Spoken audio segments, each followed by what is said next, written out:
Entre 1870 y 1873 reinó en España, Amadeo de Saboya, hijo del rey italiano Víctor Manuel II.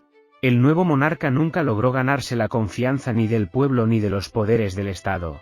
Y finalmente abdicó, cansado de la imposibilidad de gobernar un país tan hondamente perturbado. Bienvenidos a mi canal, suscríbete y deja tu like. El 30 de diciembre de 1870 desembarcó en el puerto de Cartagena Amadeo de Saboya, segundogénito del rey italiano Víctor Manuel II.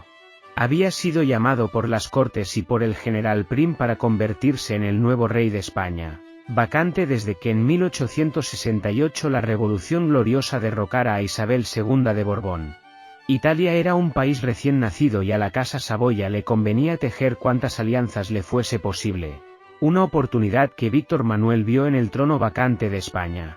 Sin embargo, ese trono era un regalo envenenado que no resultaba muy apetecible por la etapa convulsa que atravesaba el país, y porque debía ajustarse a dos requisitos: la monarquía constitucional y una moderada laicidad, que muchos candidatos no habrían querido aceptar, pero que la Casa Saboya ya había puesto en práctica desde los tiempos del rey Carlos Alberto, abuelo de Amadeo.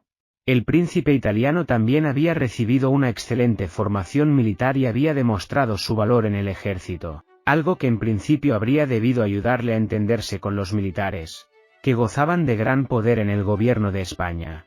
Amadeo de Saboya, coronado como Amadeo I, consiguió efectivamente unir a los poderes del Estado, pero no de la manera que se esperaba, sino contra él.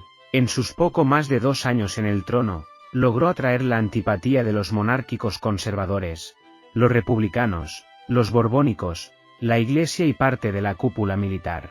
Y a pesar de que dedicó generosas sumas a fundar escuelas y otras instituciones sociales, tampoco logró ganarse el afecto del pueblo, por sus dificultades para aprender el idioma, su carácter reservado a pesar de sus impecables modales, que le valieron el epíteto del rey caballero, y la hostilidad que la Iglesia alentó contra él. Su reinado fue descrito por el escritor Juan Eslava Galán como la tragedia de un hombre que fue llamado para ser rey de un país, en el que ninguno de sus súbditos quiso concederle la menor oportunidad. Las dificultades de Amadeo I empezaron nada más desembarcar, pues su principal valedor, el general Prim, había sido asesinado 3 días antes.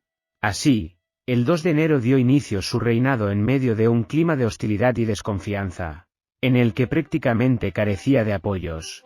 Los monárquicos conservadores no querían una monarquía liberal, los republicanos no querían monarquía en absoluto, y los borbónicos aspiraban a restaurar la dinastía precedente.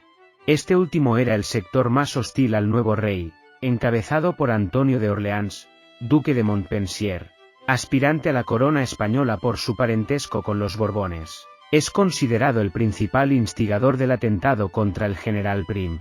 El hecho de ser hijo de Víctor Manuel II, no hacía sino empeorar su posición a ojos de sus enemigos. Antonio de Orleans tenía motivos muy personales para detestarle, por sus propias aspiraciones al trono español y porque su madre pertenecía a la rama de los Borbones, que habían gobernado el reino de las 2 Sicilias, hasta que el padre de Amadeo lo había anexionado en su conquista de la unidad italiana. Por otra parte, la Iglesia católica había excomulgado a Víctor Manuel después de que éste se hubiera apoderado de Roma y el Vaticano por la fuerza.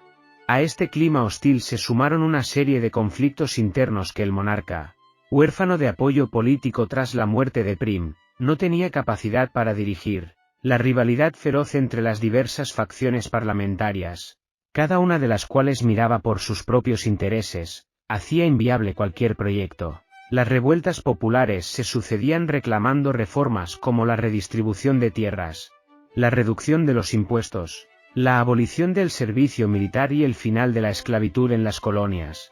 Y en 1872 estalló la Tercera Guerra Carlista, con el objetivo de tumbar las reformas liberales y colocar a su pretendiente Carlos de Borbón en el trono.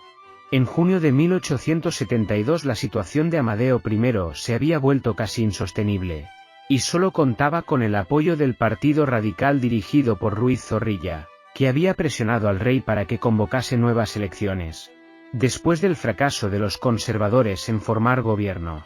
Esa acción fue entendida por el resto de fuerzas políticas como un acto de prevaricación por parte del monarca, que no debía actuar a favor de los intereses de ningún partido. El general Serrano, que había sido nombrado presidente apenas 2 semanas antes y ahora se veía destituido, resumió en una confidencia a un diplomático la opinión de él y sus diputados afines: hay que echar a ese imbécil. El 18 de julio, el rey y su esposa volvían a palacio tras su paseo en carroza por el Retiro cuando, al pasar por la calle del Arenal, un individuo no identificado les disparó. El tirador falló su objetivo y el carruaje consiguió escapar con la pareja real ilesa, aunque hubo que lamentar la muerte de uno de los caballos. El rey ya había sido avisado por sus pocos aliados de la inminencia de un atentado, pero él desdeñó el peligro alegando: si tuviese que hacer caso a todas las amenazas, no podría salir y ya me habrían matado al menos una docena de veces. No quiero que el pueblo diga que el rey se encierra en su palacio porque tiene miedo. Lo cierto es que, en comparación con su poca fortuna como monarca, Amadeo I siempre había demostrado su valor frente al peligro.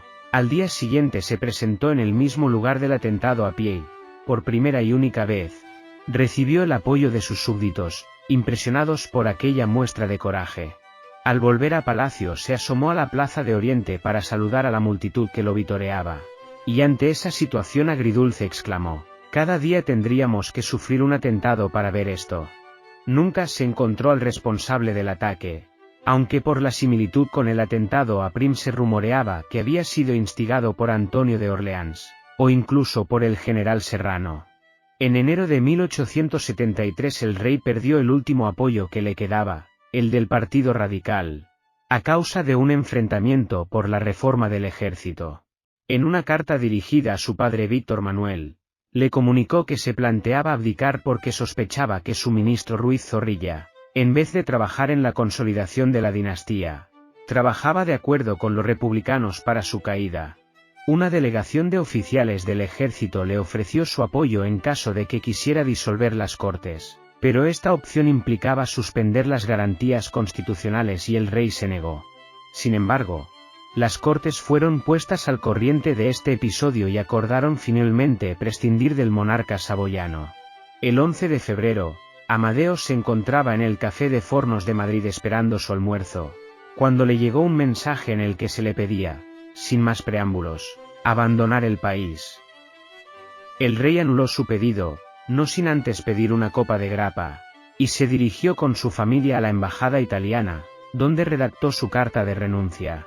Perdida ya la corona, se permitió el lujo de sincerarse en esa carta señalando los motivos de su hastío: 2 largos años a que ciño la corona de España, y la España vive en constante lucha, viendo cada día más lejana la era de paz y de ventura que tan ardientemente anhelo.